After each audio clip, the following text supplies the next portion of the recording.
नीट जेवण झालं ना तुमचं? हो. निशिता तुझं? खूप छान. बरं, तुला काय ॲलर्जीज असतील तर प्लीज शलाकाला सांगून ठेवा. यश, अँड वन्स अगेन कॉंग्रॅच्युलेशन्स. तुमच्या आयुष्याची आता नवीन फेज सुरू होते. मज्जा करा. Have a very happy married life.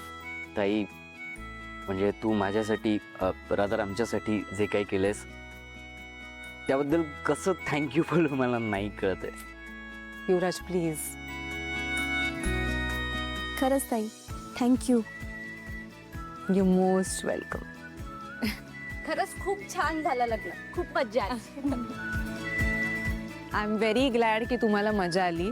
बरं, मला माहिती आहे तुम्हा दोघांची खूप दगदग झाली. हां, थोडा आराम करा, रेस्ट करा. बरं निशिता, तुला ॲसिडिटीचा त्रास वगैरे नाही आहे ना? ऍसिडिटी नाही का? अगं, उपास करायचा आहे ना, म्हणून म्हणलं विचारून घेऊया. उपवास उद्या परत. लग्नाची पूजा आहे ना तुझ्या उद्या, म्हणून उपास करायचा असतो. पूजा? अगं सत्यनारायण करतात त्याची पूजा. तू उपवास करशील ना? You okay right? हो हो, करेल ना. त्यात काय एवढं प्रॉब्लेम काहीच नाहीये. I am so glad.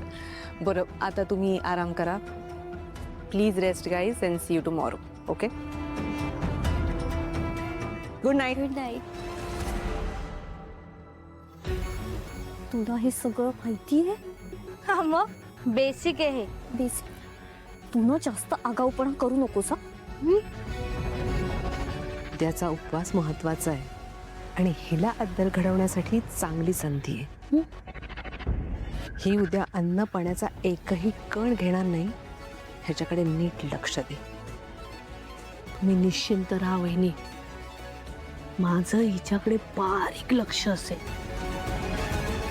आणि तू सुद्धा ग. येस.